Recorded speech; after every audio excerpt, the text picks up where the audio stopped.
people are still burning out their employees. Yes. This is a room full of meeting planners, many of whom are young women. They already work very, very hard. They know how to get things done. And, they say, give a busy person a task and they'll get it done. Yep. But sadly, you're burning these people out.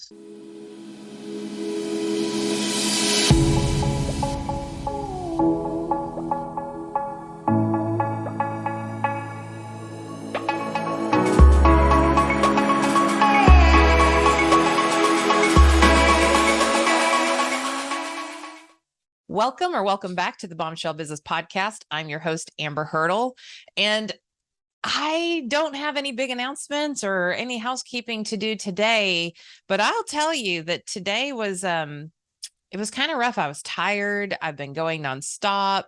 At the time of this recording, for the past couple of weeks, I've been in Florida with my parents because my dad had an emergency triple bypass surgery. Two of his arteries were blocked at 90%, and one of those was his widowmaker. So he was like days away from not being with me anymore. So there's that stress going on. And also just, we're all dealing with stress. We're all sharing in the collective right now, and have been for some time. And then on top of it all, I'm getting way screwed in a legal matter that I did absolutely nothing wrong. It's a contractual thing, and that contract's not being fulfilled. And so, yeah, it's just a good time right now. And so I've been joking all week that what I'm doing is I'm lassoing sunshine and rainbows, and I am putting that over my shiz show that's on top of my dumpster fire. And I am willing goodness into my life right now. And the good news is my dad is recovering amazingly. And, there's so much good. Like, listen, there's so much good in life.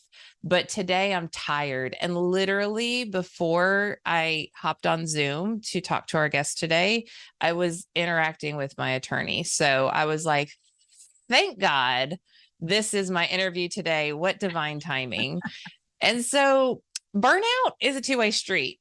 When we're talking about business, and we're talking about being in a work environment, burnout is a two-way street, meaning it's incumbent upon business leaders to make sure their employees are healthy mentally and happy. Healthy in general, but healthy, especially mentally these days, and happy, and that their culture and their environment is a leading driver of potential burnout. Like, we all know it. So let me tell you about my expert friend who's with us today. Janice Litvin, Burnout Speaker, is on a mission to help leaders and teams banish burnout in their organizations. What makes Janice unique is 20 years in recruiting, 10 years in IT, and the study of psychology. Her book, Banish Burnout Toolkit, teaches readers how to change the way they react to stress, which is what I'm trying to get today. She is the president of the National Speakers Association, Northern California, and a member of Welcoa, I think, MPI, and SHRM, which are all, that's speaker, that's meeting planners, that is HR. You are a very well-rounded woman, and you're beautiful inside and out. Welcome to the show. Thank you, Amber. You're way too kind. Thank you so much. I put credit where credit is due, and I've seen you in action, and, we get to hang out a lot in our group that we're a part of. And I just very much appreciate your work. And so that's why I want you to share that, obviously selfishly with me, but also with my audience, because it's a little crazy. What is it just, yes, there's strange times we're living in, very strange times. Speaking of meeting planners, I was at the MPI 50th anniversary conference in San Francisco recently, and I sat in on a burnout facilitation session. So the speaker was really a coach who facilitated a very, very interesting and bonding conversation. And what I learned, I'm around it all the time, and I do tons of research and talk to tons of people. So, you think you've heard everything. But what I was sadly surprised to learn is that people are still burning out their employees. Yes. This is a room full of meeting planners, many of whom are young women. They already work very, very hard. They know how to get things done. And, they say, give a busy person a task and they'll get it done. Yep. But sadly, you're burning these people out. So right.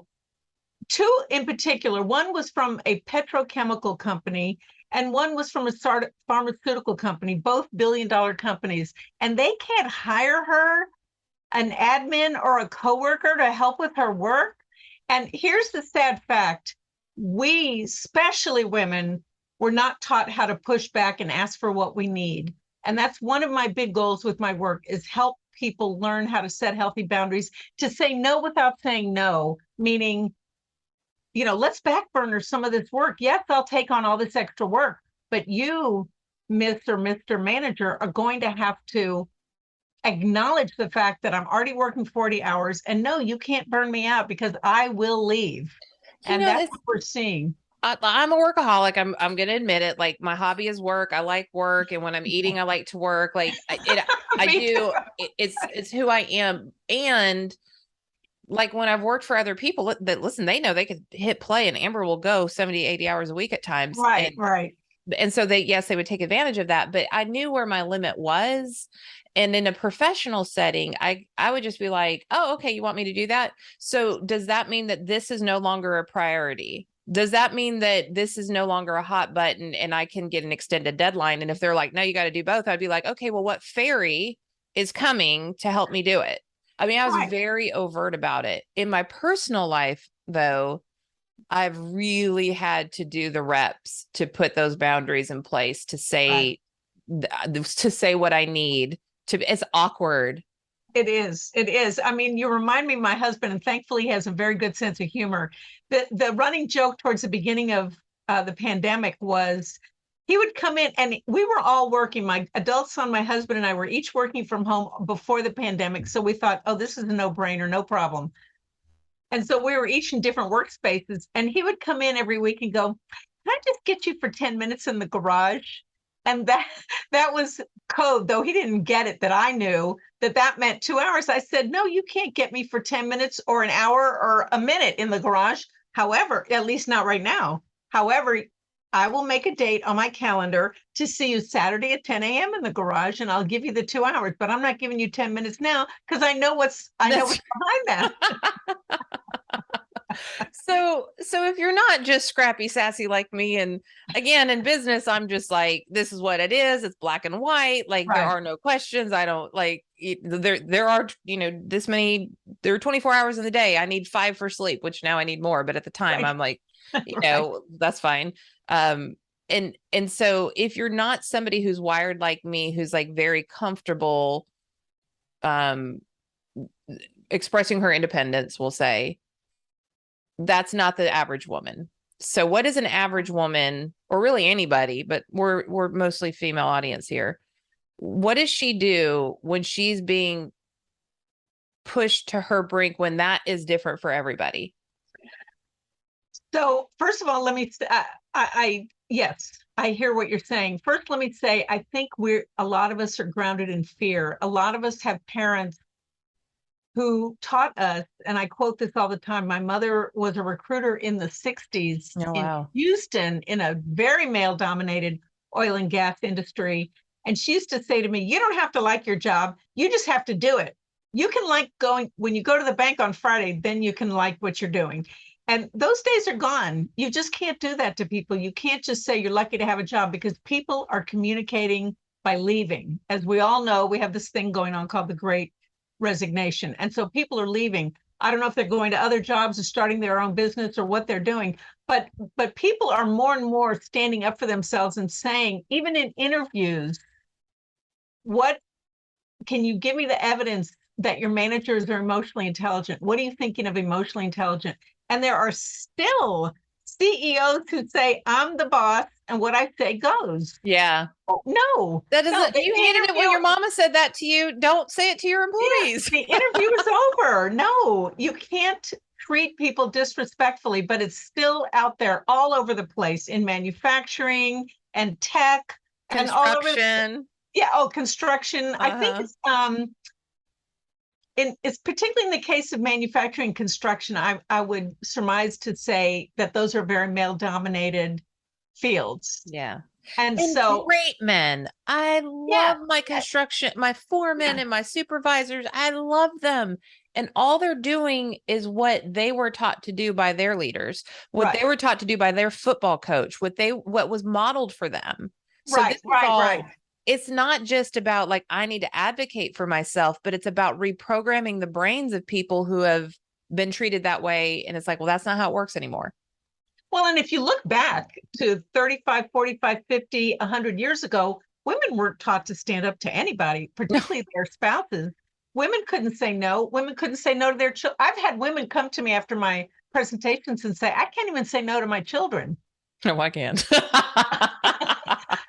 it's a sad state of affairs that's how we were groomed. Right. As women. Of course, things have changed, and thank God for the women's movement of the 60s and the women who marched and ate semolina in the 20s and allowed themselves to be jailed for the sake of all of us, and even back into the 19th century. But I feel like we're making these little tiny baby steps. Women still aren't getting paid equitably, as No. well as many other represented groups. And I'm looking for the day that we can change, make real monstrous change. And so women need to learn. Part of it is the skill. So what I was trying to say before was, we weren't taught how to say no. We weren't taught it was okay to say no. Now we need to start teaching women the skill of pushing back. So what is that? Because for me, it's like, when this doesn't feel right, I'm going to say something about it. But I'm the kind of person who's like, and then I'll deal with the consequence. You're the exception. Right. Somehow you're the exception. So my mom is a very strong woman. Yeah. So was I had mine. It modeled. Yeah. So was mine. But my mother, may she rest in peace. I can only say some of these things because she is gone and she won't hear this, but she spoke loudly. That's just the polite way to say it. She spoke loudly to get what she wants. And she was effective only because she hammered people down until they they begged for mercy. And she wouldn't stop, whether it was in the phone or in person, until she got what she wanted. But what I hope to help women do is learn. It's about learning how to communicate your needs without coming across as so demanding and rude. Yeah, because you get put in the B box. Like, I can't even tell you how many times I've been put in the B box. So, and again, I'm comfortable with consequences. Like, well, this just cost doing business. If a man said it that way, he'd be just fine. So it is what it is. Right. But I have kind of a, different vibes. So, but not that I'm not nice and kind and graceful and everything. Right. But so let's just kind of like step one. I'm fearful of pushing back because I'm afraid of losing my job. I'm afraid of like being put in the B box. I'm afraid of, this person not liking me, whatever the fear is. How do I know when it's a good time to push back and when it's a bad time? Because that's another thing. Like, it's like time and place, right? Right. So what I'm sensing from what you're saying is, you don't push back in the middle. Let's say you're having a fight with your spouse, your partner.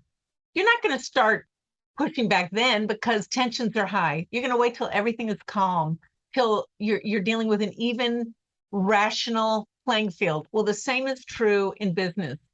At the height of a problem, you're not going to start saying, no, I'm not going to do that. You're going to wait till the next morning when everybody's fresh and saying, we need to review what happened yesterday. I know I said I could get X, Y, and Z done, but X and Y now are going to have to take a back seat to Z. And so here's the situation. I'm working 8 to 5 or 9 to whatever it is, 9 a.m. to 7. Women work really hard.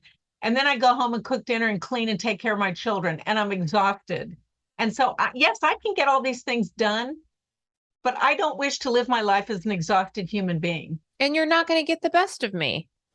And you're not going to get the best of me. And you're not going to get the most creative, highly productive, energized person, because I love to tell this story. Did you see this remake of True Grit? With Jeff Bridges and Haley Steinfeld, who was 12 and won an Academy Award for that role? I'll have to watch it. But the basic premise from the John Wayne version in the 60s. So they're trying to go find her parents' killers, and they don't want to stop, and they're highly motivated to accomplish their goal. And so it's getting to the height of the peak of the movie, and they're almost there, and they keep pushing and keep pushing. And you can picture, the flatlands of Texas with the tumbleweeds, and it's dry. they don't have any water except what they carried. The horse starts frothing at the mouth because they don't want to stop. They don't give the horse a water break or a physical break, and the horse collapses. That's exactly what you're doing to your employees if you don't acknowledge that all day Saturday and all day Sunday and every night from 6 p.m. to 8 a.m., they need to be off. You want the most productive, intelligent, creative work. We need breaks, just like we need a good night's sleep. It's the same concept. Yeah. And truly, if you don't get sleep, you will die. You will Right. die early. Like, I wish I could pull a statistic. I don't have one of those like I have in like, women in leadership or whatever, but that is a very big thing. And I'm just reflecting on, as you're saying that, I was laughing at myself because I am my own boss. Right. And I would get on, I'm in the ICU with my dad, and I did take some calls because it's like, well, I mean, I kind of have to stay on top of some things or it's going to be like a big pile later. And so, but it was like my brain wouldn't quite turn over. And my clients are accustomed to me being very quick-witted and like fast thinking. And it just wouldn't quite, it was like the engine wouldn't quite turn over. And so I just laugh about it. And I just be like, I lost my word. I had a thought, or I know I have a solution to this, but like, this is just what's going on with my brain right now. And I could laugh about it. Thank God my clients are amazing. But even then this week where I'm trying to get caught up and I'm working 13 hours a day, I'm just like, this is not the best of me. I wouldn't do this to an employee. I'm doing it to myself. Right. And so I'm only sharing that because I know my listeners think that I'm invincible and like I can do all the things. And I'm just telling you, no, I get it. And I get where you are. And especially if you work for somebody else, it's not okay. So we know time and place is a time to push back. What about like season? Like, is it always okay to say like, I need to have boundaries, or are there seasons in the business or to be a team player where you're like, this is just one of those seasons where I'm going to have to roll up my sleeves and put some grit in and suck it up? Well, if you're a CPA and it's April 1st to the 15th or however many weeks you need to meet that horrible, mean old deadline, yes, I can understand that. But in the world of software, which is my original background, it was always tax season. It was always a crisis. Hospitality, same. And there were levels of crises. Yeah, I mean, is the hospital flooded? The hotel venue where your event is next week flooded? If not, don't call me in the middle of the night. Yeah. And I used to have to take calls and come in the middle of the night when the system crashed. Okay, so, and I worked on major financial loans. Okay, so, some files aren't going to get updated tonight. Is the world going to end if my files get updated tonight? The world stopped. Keep in mind, the world has stopped. In our lifetimes, the world stopped for 9/11. The world stopped for the 2008, 2009 crash. And the world stopped on March 16th of 2020. The world will regroup. Mm-hmm. But the employees need to have the freedom to stop. Even if you're in the April 1st to 15th crunch, they need to be able to breathe and take a break, or they're not going to be able to, like the horse in the movie, they're going to crash and burn. And then your clients are going to be angry. Right. So let's turn the tables now. So I know like, this isn't okay. I can't do it. I need to revisit this. I need to say like, we made this decision yesterday, but after a good night's sleep, which is the first one I've had in a while, I've realized that this is on my plate and this is going to push me further. And I'm normally a team player and I am open to sacrifice and I do work those crazy seasons. So I'm not trying to be like, the special flower that some people do show up and they're like, want perfect homeostasis at all times. That's not realistic either. Right. But I'm being realistic about my burnout level. Okay. So that's one side. The other side is I am the leader who has pressure coming from senior leadership, and I'm like a director level and I'm trying to get my managers to get things done and I'm under heat. And like my senior leaders are, making me feel like the sky is falling if I don't do this. How do I manage both the expectations of my senior leaders and manage my team without without doing to them what's being done to me? Right. That's a sticky situation too. Well, number one, a manager at that level always has their team's backs, no matter what. No matter what pressure is coming down, you always have your team's backs and you always let them know you have their backs. And you've already developed a very strong relationship with them. But if the senior leadership, the C-suite in that area is pushing down on you, the whole system needs to change. And that's my big goal is let's communicate a way to change the vibe overall and change leadership's perspective. It's not okay to keep pushing down. I have one client who is like a VP of product marketing, and her company is owned by a German conglomerate. And someone left her department, a key director left her department, and she didn't get the budget to backfill that department. So not only is all her 50 people working crazy hours, she is too. And I said to HR, what's wrong with this picture? You guys need to pay attention to what's going on here. Just because in Germany they don't believe in time off doesn't mean we in America believe that's okay. It's just not okay to abuse your people, period. I love that you said that because, I do employer branding. And so my sections of that are attract, talent acquisition, which you know all about, onboard, loss, easy to lose somebody in those first 90 days. Right. Engage, which is the majority of your activity. And then the part that most people leave out is offboard. They're like, yep, got their keys and turned off their, access to tech. And I'm like, where's the workload going?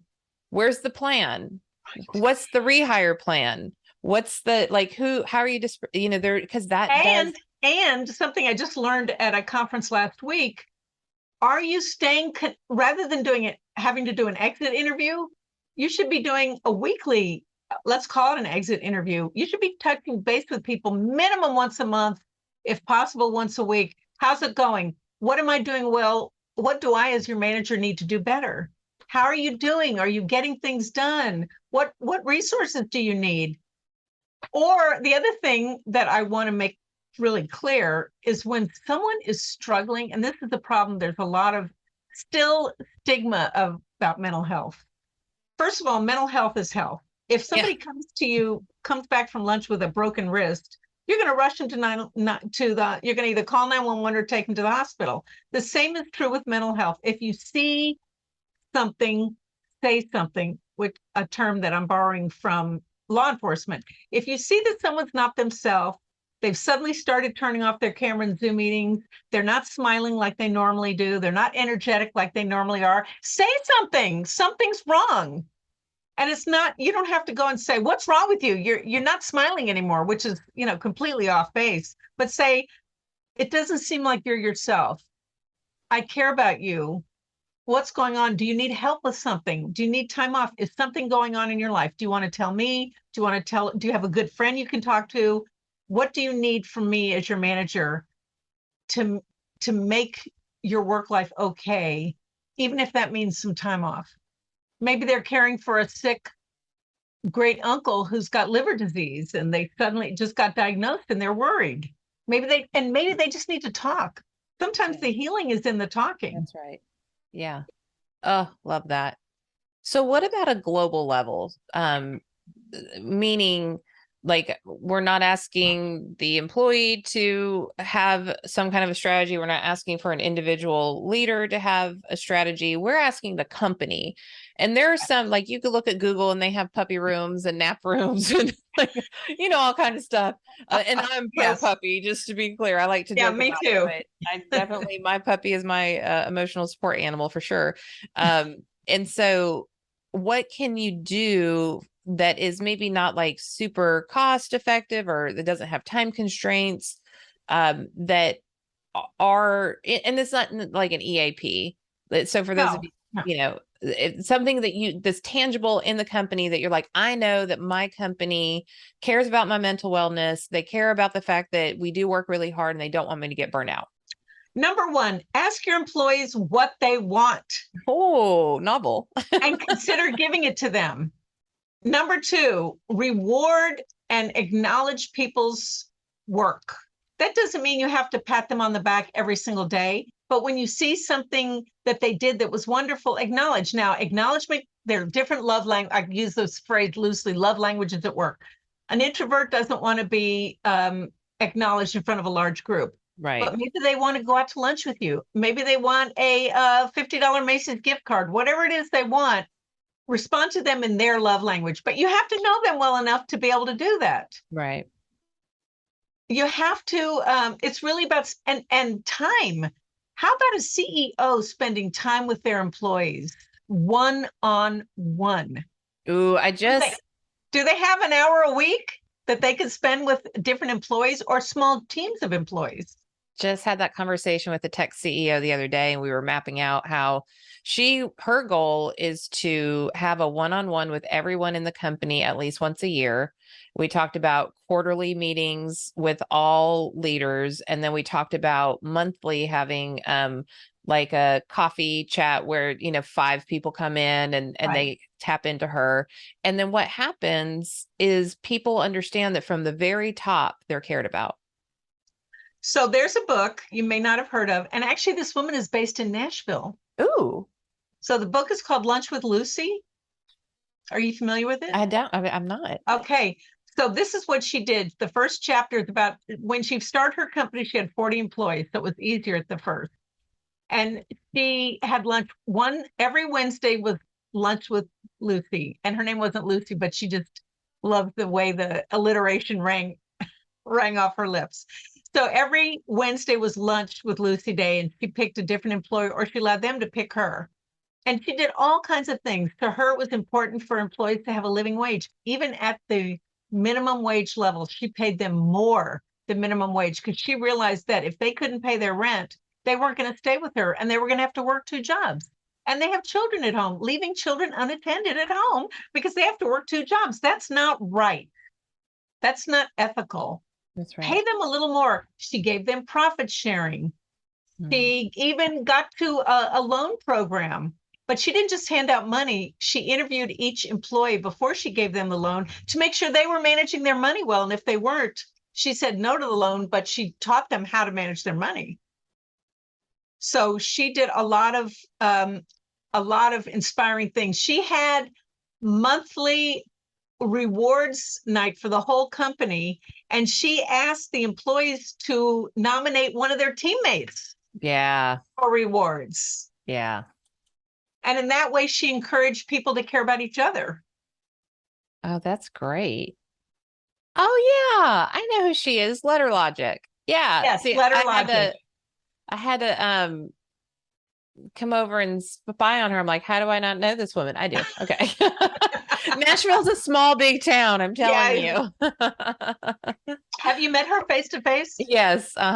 Yeah. I've been very involved in women's groups in the greater Nashville area. Sat on a lot of boards. So I don't know if she'd remember me or not, but yes, I have met her and seen her speak. So yeah, fantastic. So we'll put that book in the show notes too. At Opryland, we did Eat with Pete. So Pete Wyan, who wrote the intro to my book, The Bombshell Businesswoman, was very intentional about connecting with team members. And, you're talking about the National Hotel GM of the Year award winner, like lots of responsibilities. And he never missed an Eat with Pete.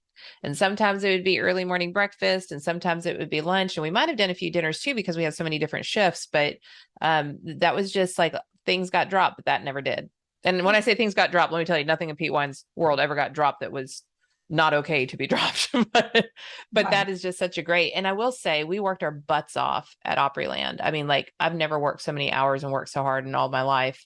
And I've done a lot of things. But the difference was, and I was thinking of this when you were talking about checking in, and when you see something's not right, like, that's what we did. It was like stallions running among stallions, but no one's humanity was ever forgotten. And it was like, you just need to go home, or like, let me take you out for a drink. Like, even if that senior leader wasn't in somebody else's department, if they saw it, it was the best senior leaders ever.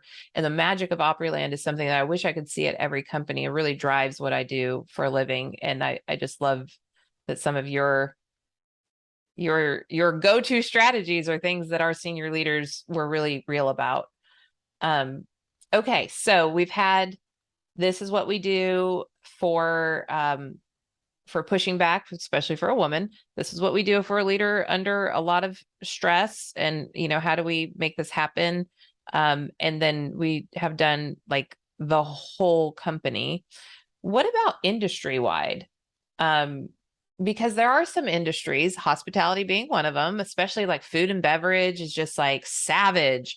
Food and beverage is like, this is when you have to work. If you broke your arm, sorry, you got to cover your shift. And like, it's so stressful and Crazy. it is crazy. And there's all different, I could call out all kinds of different industries, and I'm not calling out my F&B people, but it's real. It's what it is. So what can, like, leaders within an industry who are involved in their industry, they're involved in their associations, you speak, bring you in as a speaker, right? Like, how do you bring awareness? You can book her out. All of this will be in the show notes, I promise. But you, short of bringing in a speaker, what can associations or industry-wide people's magazines, whatever it is, what can they do to like really say, hey, our industry is valuable, but it's only as valuable as the health of the people who make it happen? Well, when you were formulating the question, what I was thinking was, it doesn't matter the industry. People are people. Mm-hmm. Humans are humans. We have human emotions. Things happen, whether it's something negative or someone was rude, or it's just the circumstance. Things happen. The thing is teaching people how to modulate their emotions, how to react, how to stay sane. And earlier you were talking about tech firms having a puppy room and a sleep room and a Zumba room and a ping pong room and all these things. But if their manager's a prick, excuse my language. Oh, girl, we use that all the time here on this show. If the manager is not appropriate, they're out. Doesn't matter.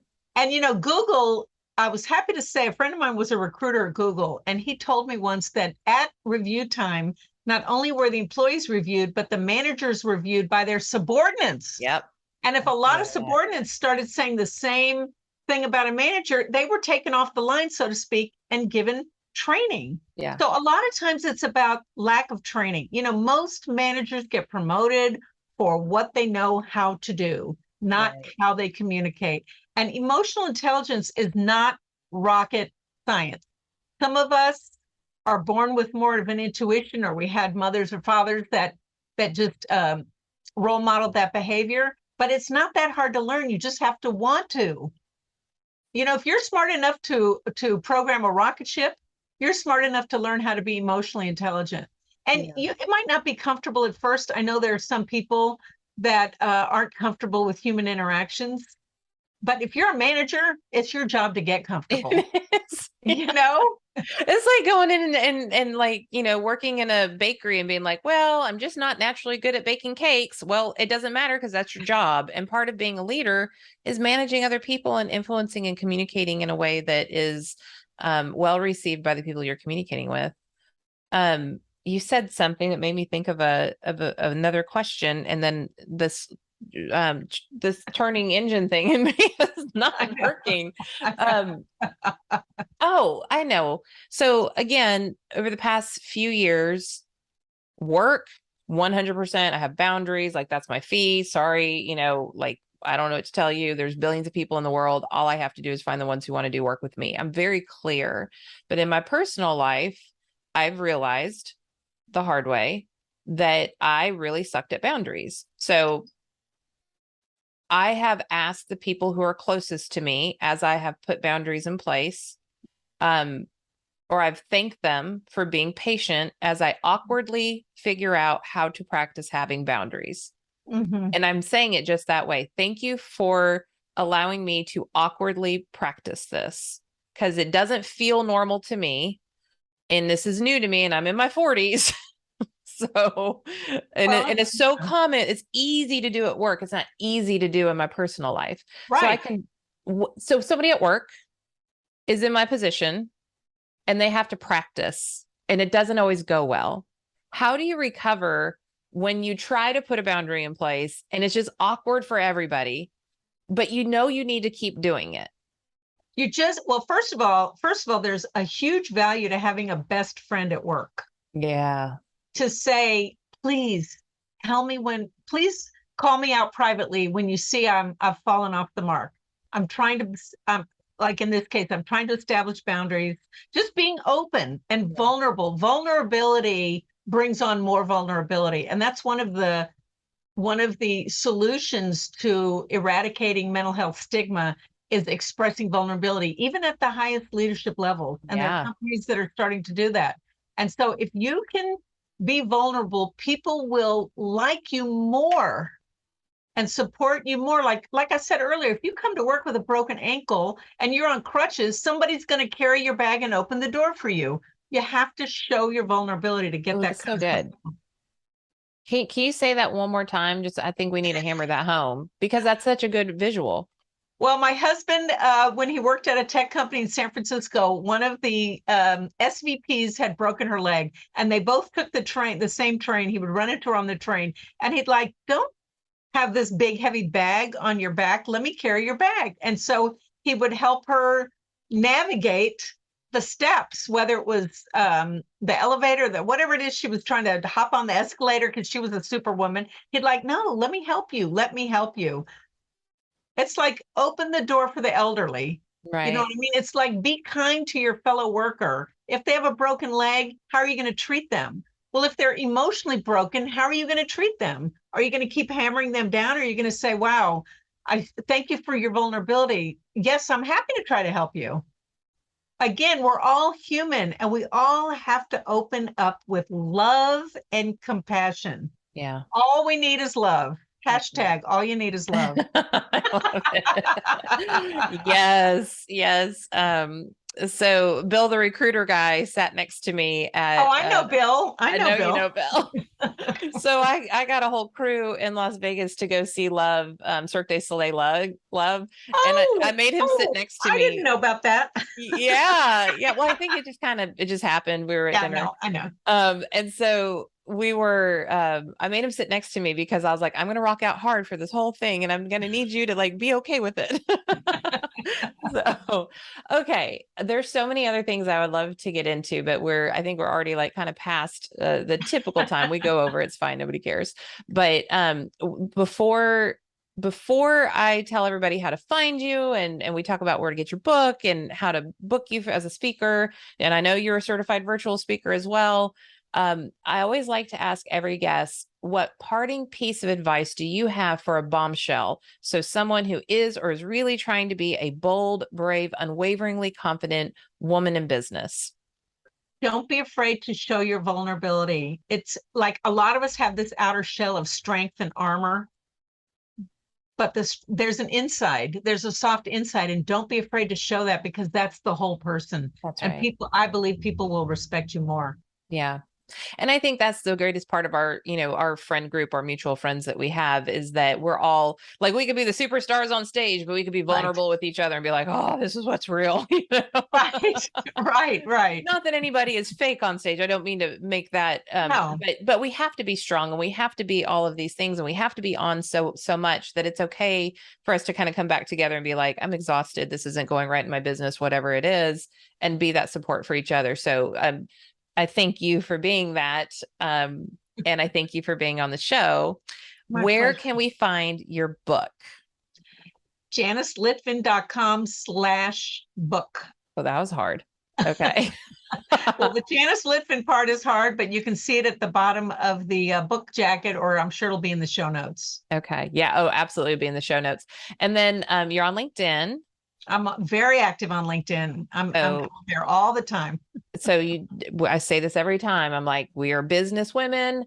Connect on LinkedIn. Yes. Before you go to you go to Instagram, you go to Facebook, all that kind of stuff. But I want you to go to LinkedIn first. Yes. You'll get all kinds of great information if she is in your feed. And then Janice at JaniceLitvin.com if they want to email you. Yes. To talk about anything. And I think that covers it, right? Is there anything else that I missed? Thank you so much. You're such a wonderful hostess. I really appreciate it, Amber. Well, I appreciate you sharing your gift and your light with the audience. Thank you so much. So bombshells, I hope this one, I probably interjected a little bit more today than normal because I'm at the verge of burnout. There's the vulnerability. Make sure you check on your strong friends. Make sure you check on your friends who can carry heavy loads because we get there too. And I'm fortunate to have friends like Janice that can be there. And so, find that work buddy as well. And so be there for each other, be that bold, brave, unwaveringly confident woman, push back, stand strong, be a good leader to your team, help banish burnout. And we will see you on the next episode. Thank you. Thanks so much.